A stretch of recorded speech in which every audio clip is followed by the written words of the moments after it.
The massive council ship emerged from hyperspace at the edge of Earth's solar system, its crystalline hull gleaming under the distant sunlight. On its command deck, Ambassador Gray stood with his forearms clasped behind his back, watching the blue planet grow larger on the main screen. "Another primitive species to add to our collection," said Captain Walker, one of the Council's most experienced first contact specialists.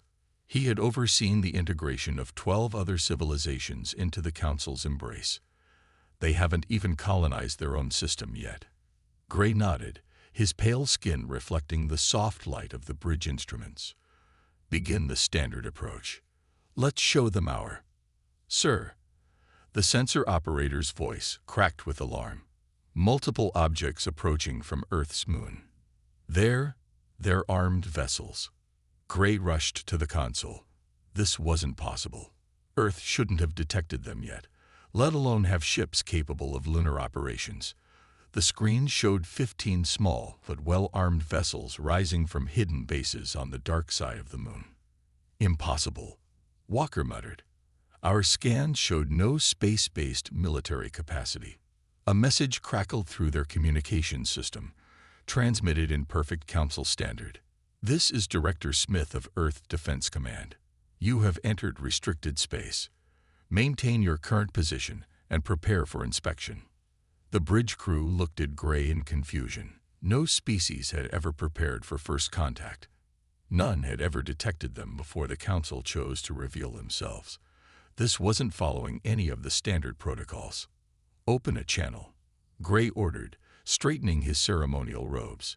When the connection established, he began his carefully prepared speech. "People of Earth, we come as representatives of the Galactic Council, bringing the light of civilization and—" "Ambassador," Director Smith interrupted, his voice calm but firm. "We've been watching your council for the past 50 years. We've observed your integrations of other species. We've monitored your communications and studied your technology. We are not interested in surrender disguised as diplomacy." Gray felt his secondary heart skip a beat. 50 years. That's not. How did you? "We learned to bend light around our observation posts," Smith explained. "We kept our space force hidden in dimensional pockets. We prepared while you weren't watching. Now shall we discuss real diplomacy as equals?" The Council ship's sensors suddenly detected hundreds more vessels emerging from hidden positions throughout the solar system. Earth ships had somehow masked their energy signatures completely. They had been surrounded the entire time. Walker leaned close to Gray and whispered, "This is unprecedented. They've developed technology we've never seen. They've been watching us while remaining completely hidden. The Council must be informed." Gray raised all four hands in a traditional peaceful gesture. "Director Smith, surely we can negotiate terms that—" "Ambassador Gray," Smith cut in again, "let me be clear. We don't negotiate from a position of weakness. We've seen how the Council operates. We've watched you strip mine worlds and reduce thriving civilizations to resource colonies. Earth isn't interested in that arrangement. The Council has brought peace to the galaxy for 10,000 years. Gray protested. "The Council has brought stagnation and exploitation," Smith corrected. "Now you have two choices. You can return to the Council and explain that Earth is willing to join as an equal member with full voting rights, or you can try to force the issue. I don't recommend the second option." As if to emphasize the point, every Earth vessel powered up its weapons systems simultaneously. The energy readings were off the charts, nothing like the Council had ever encountered. Gray looked at the determined faces on his view screen, then at his own crew's frightened expressions. In 10,000 years of Council history, no species had ever refused their initial offer. No species had ever been prepared for their arrival. No species had ever demanded equality from the start. "We will convey your terms to the Council," Gray said finally, trying to maintain his dignity. As the Council ship prepared to depart, Walker turned to Gray. "This changes everything, doesn't it?" Gray watched Earth shrink on their view screen. "Yes," he said quietly. "I believe it does." The Grand Chamber of the Galactic Council buzzed with angry voices. Representatives from 200 species filled the massive circular room, their arguments echoing off the ancient crystal walls. At the center stood Ambassador Gray, completing his report on the Earth situation. "These humans," he said, his voice carrying across the chamber, "not only refused our standard integration package, but demanded full voting rights immediately." He paused as the chamber erupted in outrage. High Counselor Black, the oldest and most respected member of the council leadership, raised his crystalline staff for silence.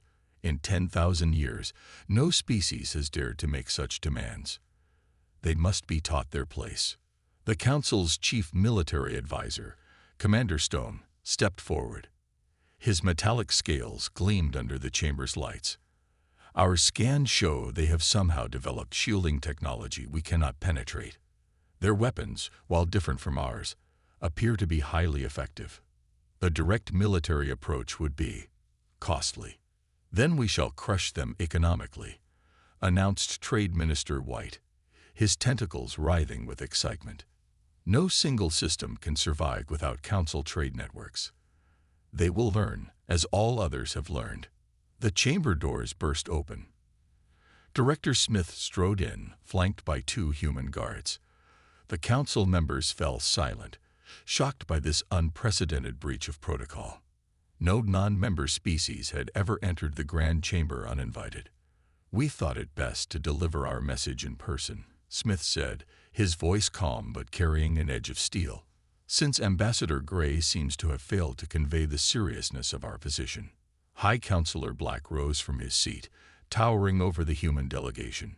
"You dare to enter this sacred chamber, to interrupt our deliberations." Smith smiled, but it didn't reach his eyes. "We dare quite a lot, Counselor. For instance, we dare to point out that your trade network isn't as essential as you believe." He activated a holographic display, showing trade routes across the galaxy. "We've mapped every weakness in your system, every species that resents your control, every potential ally who might prefer a more equitable arrangement." The chamber erupted again, but Smith continued speaking over the noise. "You have 24 hours to consider our terms: equal membership, full voting rights, and an end to your resource exploitation policies. Or we start offering alternatives to your member species." Commander Stone moved toward Smith, his hand on his ceremonial weapon. "You threaten the council. Here, in their own chamber." "Not a threat," Smith replied. "A promise. We've spent 50 years preparing for this moment. We know every secret you've kept from your member species, every backroom deal, every suppressed technology, everything." The room fell deathly quiet. High Counselor Black's crystalline form had lost some of its luster. "You're bluffing," he said, but uncertainty crept into his voice. Smith pressed a button on his wrist device. Suddenly, holographic displays appeared above every council member's seat, showing data specific to their species' exploitation by the council leadership. "This is just a sample," Smith said. "Imagine what would happen if all of this became public knowledge across the galaxy. Imagine if every species learned how the council has been holding them back, keeping them dependent." Trade Minister White's tentacles had gone completely still. "This would cause chaos. The entire galactic economy would collapse. Unless," Smith suggested, "you accept our terms and begin a peaceful transition to a more equitable system. The choice is yours, but the clock is ticking." Smith turned to leave, then paused at the door. "Oh, and don't bother trying to trace how we accessed your secure data networks. You won't find anything. We're quite good at hiding things, as you've learned." After the humans left, the council chamber remained silent for several long moments. Finally, Commander Stone spoke. "High Counselor, what are your orders?" Black stared at the door where the humans had exited. "Summon the emergency council. We have less than a day to decide if 10,000 years of order is worth preserving, or if these humans have already broken it beyond repair." In the corridors outside, Smith allowed himself a small smile. The game was on, and humanity had just made its opening move. The council's response came swiftly and decisively. Within 3 days, 500 warships surrounded Earth's solar system, creating an impenetrable blockade. Or at least, that's what Commander Stone believed as he watched from his flagship's bridge. "Let them sit and think about their choices," he said, his metallic scales reflecting the light of distant stars. "No system has ever withstood a council blockade. Even the proudest species break when their trade routes are cut." The first week passed quietly, then the second. By the third week, Stone's confidence began to waver. The humans showed no signs of distress, no desperate calls for negotiation, no attempts to run the blockade. "Sir," his second-in-command reported, "we're detecting unusual energy readings from Earth's direction." Before Stone could respond, a massive human vessel appeared directly in front of his flagship. It hadn't approached. It had simply materialized there. The ship's design was unlike anything in Council records, with smooth curves that seemed to bend space itself. "What in the void?" Stone whispered. His sensors showed similar ships appearing throughout the blockade line, matched 1-to-1 with Council vessels. The comm system crackled. "This is Captain Reed of the Earth Defense Force. We've been studying your blockade formations for the past month." Impressive, but outdated. Stone grabbed the comm. "You cannot break this blockade. The Council's might." "We already have," Reed interrupted. As if to prove the point, a massive cargo ship blinked into existence behind the blockade line, then vanished again. "We've been moving supplies in and out since day one. Your blockade is just for show now." Stone's scales rattled in agitation. "Impossible. Our sensors would have detected." "Your sensors only detect what you think is possible," Reed said. "Humanity's greatest strength isn't our technology. It's our ability to imagine what could be possible. While you've been maintaining your blockade, we've been teaching our new trading partners how to do the same." Scanner reports flooded in. Council member species ships were appearing and disappearing across the sector, using the same technology as the humans. Trade was continuing, but now it flowed through channels the Council couldn't control or monitor. "You're destroying 10,000 years of stable commerce," Stone protested. "We're ending 10,000 years of controlled scarcity," Reed corrected. "Did you really think we'd let you starve us into submission when we've spent 50 years preparing for this moment?" More reports came in. 3 Council member species had officially announced they were opening direct trade relations with Earth, bypassing Council authority completely. Their ships were already using human phase shift technology to slip through the blockade at will. Stone watched helplessly as human vessels demonstrated their superiority not through weapons, but through sheer ingenuity. They didn't need to fire a single shot to render the Council's blockade meaningless. "Here's what's going to happen," Reed continued. "You'll maintain this blockade as long as you wish. It makes no difference to us. Meanwhile, more species will learn there's another way to exist in this galaxy, one without artificial constraints on trade and technology." The human ships began to fade from view, their energy signatures disappearing from sensors. Reed's voice came through one last time. "By the way, we're sharing our stealth technology with any species that wants to trade freely. Good luck maintaining control when you can't even see who's breaking your rules."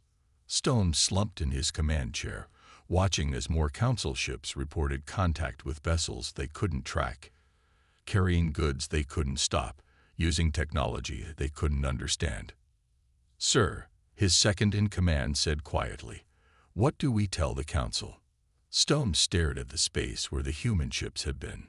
Tell them that the humans haven't just refused to negotiate. They've changed the rules of the game entirely." As his message was transmitted to the Council, Stone realized that this blockade wasn't containing humanity. It was merely giving them a stage to demonstrate just how powerless the Council had become. The Grand Chamber had never seen such chaos. 3 of the most powerful Council species, the Builders, the Mines, and the Stars, stood before the Assembly, formally announcing their withdrawal from the Council's authority. High Counselor Black's crystalline form had grown clouded with stress. "You would throw away millennia of stability for these upstart humans. Ambassador Hill of the Builders stepped forward, his geometric form shifting with determination. We've seen what humanity has to offer. They don't just trade goods. They trade ideas. Do you know what happened when they showed us their architectural concepts? The chamber grew quiet. The builders were known for their rigid mathematical approach to construction. Their structures, while impressive, had remained unchanged for thousands of years. They introduced us to something they call organic architecture, Hill continued. Buildings that work with nature instead of imposing upon it. Structures that adapt to their environments. In 3 months of collaboration with humans, we've made more progress than in the last 1,000 years under council restrictions. Trade Minister White's tentacles writhed angrily. Progress? You mean chaos. Their ideas will destabilize everything we've built. Representative Mind, speaking for the collective consciousness of her species, glowed with an unusual intensity. We have shared thoughts with humans. Their minds. They dream. They imagine. They see possibilities where we saw only walls. They showed us how to break free from our linear thinking. They are teaching forbidden technologies. Commander Stone shouted, sharing military secrets. Ambassador Starr, his plasma form pulsing with barely contained energy, laughed. Military secrets. The humans haven't shared a single weapon design. Instead, they taught us how to harness the power of dying stars safely, how to terraform dead worlds, how to travel between dimensions. The chamber erupted in shocked whispers. Dimensional travel had been banned by the Council for millennia, deemed too dangerous and unpredictable. The humans don't see danger, Mind explained. They see challenges to overcome, problems to solve. They fail, they learn, they adapt. And they teach others to do the same. High Counselor Black slammed his staff against the floor. They are destroying everything we built. Our system maintains order. Your system maintains control, Hill corrected. There's a difference. The humans showed us that progress doesn't have to be feared. Change doesn't have to mean chaos. Star's plasma form brightened. We're not just withdrawing from the Council. We're forming a new alliance with Earth, one based on mutual growth and shared knowledge. The chamber descended into pandemonium. Other species began standing, declaring their intention to join this new alliance. The Council's power base was crumbling before their eyes. In the midst of the chaos, Director Smith entered again, this time invited by the departing species. He watched the scene with calm interest. You planned this, Black accused, pointing a crystalline finger at Smith. You're tearing the galaxy apart. Smith shook his head. No, Counselor. We simply showed them what was possible when you stopped fearing change. Your species once built wonders that amazed the galaxy. Now you just maintain what exists, too afraid of losing control to risk anything new.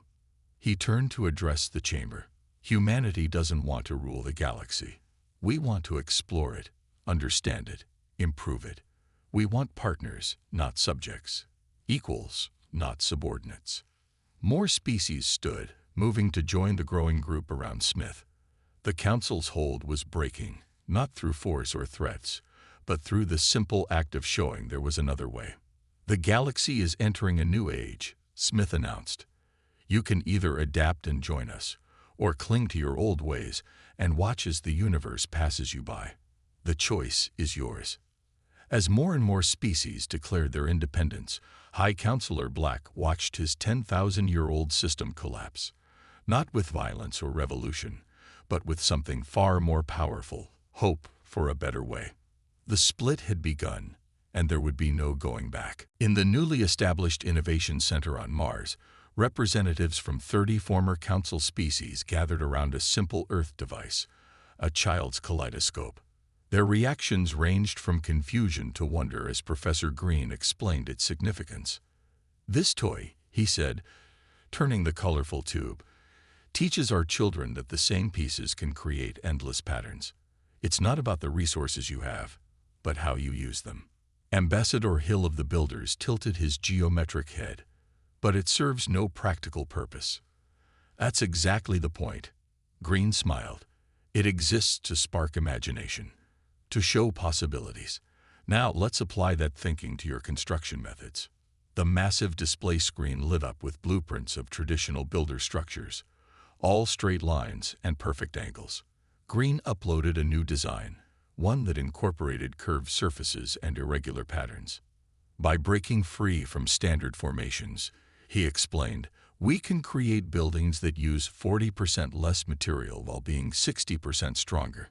The builder's representative vibrated with excitement. Impossible. Yet, the calculations are perfect. In another section of the center, Commander North worked with the stars, showing them Earth's historical powered innovations. Your species harnesses the power of suns, she said, but you've never considered combining different energy types. She demonstrated a hybrid system that merged stellar energy with quantum fluctuations. The star's plasma forms pulsed with amazement as power outputs exceeded anything they'd achieved in millennia. The council told us combining energy types was dangerous, Star said, his form flickering with newfound understanding. It is dangerous, North agreed. But that's why we experiment safely, learn from failures, and improve. Progress isn't about avoiding risks. It's about managing them intelligently. In the medical wing, Dr. West collaborated with the minds, introducing them to Earth's neural mapping techniques. Your collective consciousness is incredible, she said, but you've never explored individual thought patterns. The mind's representative glowed uncertainly. The council said individuality leads to chaos. It leads to innovation, West corrected. Watch what happens when we combine your collective processing power with individual creative thinking. The resulting neural network displayed problem-solving capabilities that left even the humans amazed. Ideas and solutions emerged at unprecedented rates, combining the best of both species' mental approaches. Back in the main hall, Professor Green addressed the gathered representatives. The council's greatest failure wasn't their control, it was their fear of the unknown. They saw different approaches as threats rather than opportunities. He gestured to the various projects happening around them. Look at what we've accomplished in just months of true collaboration. The builders are revolutionizing construction. The stars are developing clean energy beyond anything we imagined. The minds are expanding consciousness itself. Ambassador Hill stepped forward, his geometric form showing new curved elements that would have been unthinkable months ago. We thought we were advanced. In reality, we were stagnant. Humans taught us to question, to wonder, to imagine. And you've taught us just as much, Green replied. Your mathematical precision, your energy manipulation, your thought patterns, combined with human creativity, there's no limit to what we can achieve. A young mind representative pulsed with excitement. We've already mapped out technological advances that would have taken centuries under council restrictions. Commander North nodded, because we're not just sharing technology. We're sharing ways of thinking. The council saw diversity as a threat. We see it as our greatest strength. As the session ended, representatives returned to their project areas, eager to continue their collaborations. Professor Green watched them go, remembering how the council had predicted chaos and collapse when species began working together freely. Instead, they were witnessing the greatest period of innovation the galaxy had ever seen. Not through control, but through cooperation. Not through fear, but through shared wonder at what might be possible.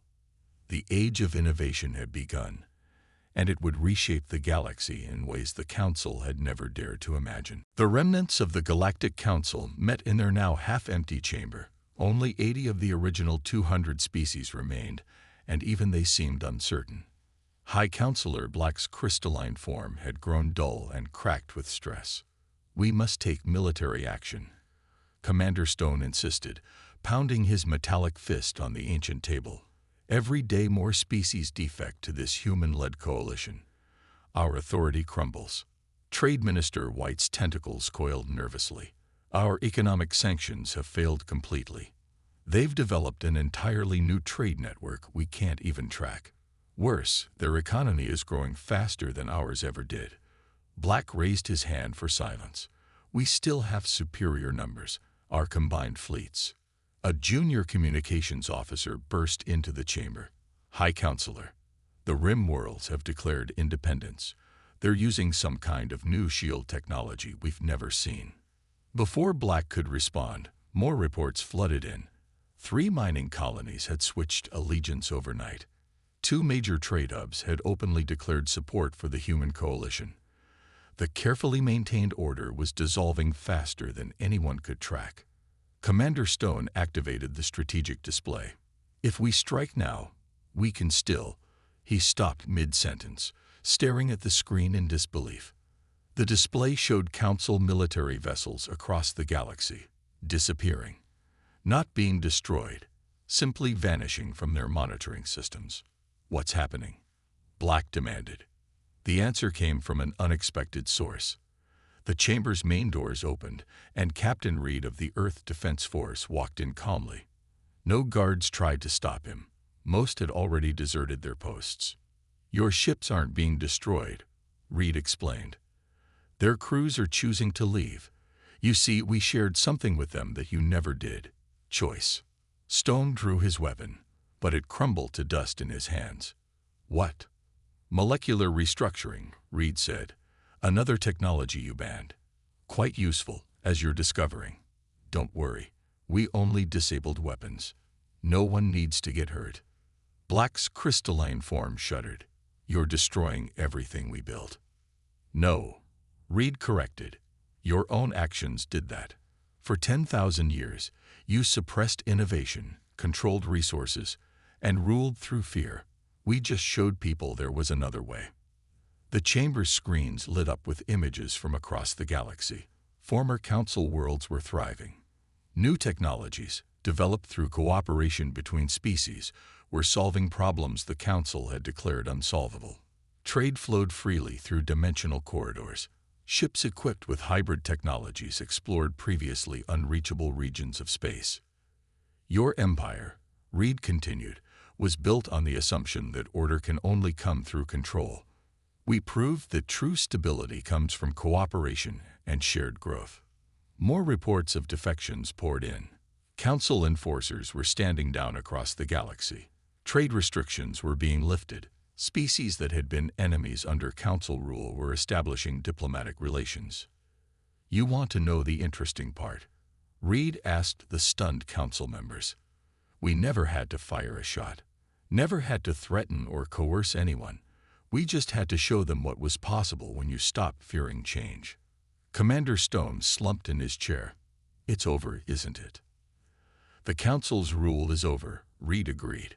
But something better is beginning. You're welcome to be part of it. All of you. Not as rulers, but as equals.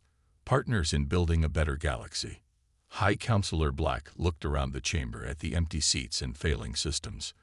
10,000 years of absolute control, undone not by force, but by a simple change in perspective. How? He whispered. How did you do this? Reed smiled. We didn't do it alone. Every species has something unique to contribute. The Council's mistake was trying to control that diversity. We simply let it flourish. As the last symbols of Council authority flickered and died, a new dawn was rising across the galaxy. The age of control was ending, replaced by an era of cooperation that would reshape the stars themselves. 5 years after the Council's collapse, the galactic landscape had transformed beyond recognition. The newly established Galactic Cooperative Headquarters on Mars hosted its first major assembly, with representatives from over 300 species filling the organic architecture amphitheater designed by the builders. Director Smith, now serving as Earth's representative to the Cooperative's advisory board, watched the proceedings with quiet satisfaction. The chamber buzzed with multiple translation fields, allowing every species to communicate freely in their native language. The statistics from our first 5 years are beyond our most optimistic projections, announced Ambassador Hill, his geometric form now incorporating flowing curves that would have been unthinkable under Council rule. Technological advancement has increased by 300%. Interspecies trade has grown by 500%. And most importantly, quality of life has improved on 94% of member worlds. The former High Counselor Black, now serving as a regular representative of his species, rose to speak. His crystalline form had regained some of its former luster. "I must admit, I was wrong. We thought chaos would follow the Council's fall. Instead, we've seen unprecedented progress." Professor Green stepped forward to present the Education Initiative results. By sharing knowledge freely between species, we've solved problems that plagued us for millennia. The mines have helped cure diseases. The stars have revolutionized energy production. The builders have created sustainable habitats on worlds we once thought uninhabitable. A holographic display showed the new trade routes crisscrossing the galaxy, not regulated by a central authority, but coordinated through mutual cooperation. Ships of all species traveled freely through dimensional corridors, their hybrid technologies combining the best innovations from multiple worlds. "But our greatest achievement," Smith said, addressing the assembly, "isn't technological. It's the change in how we think. Every species brings unique perspectives, different approaches, new ideas. Together, we're stronger than we ever were apart." Captain Reed, now Admiral of the Cooperative's Exploration Fleet, reported on the latest discoveries. "We've mapped regions of space the Council deemed too dangerous to explore.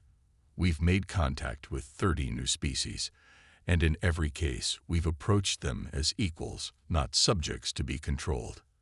The Chamber's mood grew solemn as they observed a moment of silence for the few worlds that had refused to join the cooperative, choosing isolation over change. Their strict adherence to Council principles had left them far behind the unprecedented progress of the United Species. "We extend an open invitation to them," Smith announced, "as we have from the beginning, not to submit, but to contribute, to join us as equals in building something greater than any one species could achieve alone." Ambassador Star pulsed with bright energy. The humans' greatest gift wasn't their technology. It was showing us that diversity isn't a threat. It's our greatest strength. The assembly erupted in agreement, each species expressing approval in their own unique way. The minds glowed. The builders shifted forms. The stars pulsed with plasma energy. 5 years ago, Smith concluded, the Council predicted our differences would tear us apart. Instead, those very differences have helped us build something remarkable. Not an empire ruled by fear, but a cooperative guided by shared hope for the future. As the session ended, representatives mingled freely, sharing ideas and making plans. Former enemies worked together on joint projects. Species that had never communicated under Council rule now collaborated daily. Director Smith stood at the Chamber's viewing window, watching ships of all designs coming and going through Mars' orbital ports. Admiral Reed joined him. "Did you ever imagine it would work this well?" Reed asked. Smith smiled. "Honestly, no. We hoped to free humanity from Council control. Instead, we helped free the galaxy from fear itself." Below them, the first class of the new Multi-Species Academy was graduating. Young beings from hundreds of worlds, trained not just in technology and science, but in cooperation and mutual understanding. The future stretched before them, infinite in its possibilities, as the galaxy entered a new age of discovery, innovation, and unity. Not through force or control, but through the simple power of working together as equals. The Council had fallen, but something far greater had risen in its place: hope.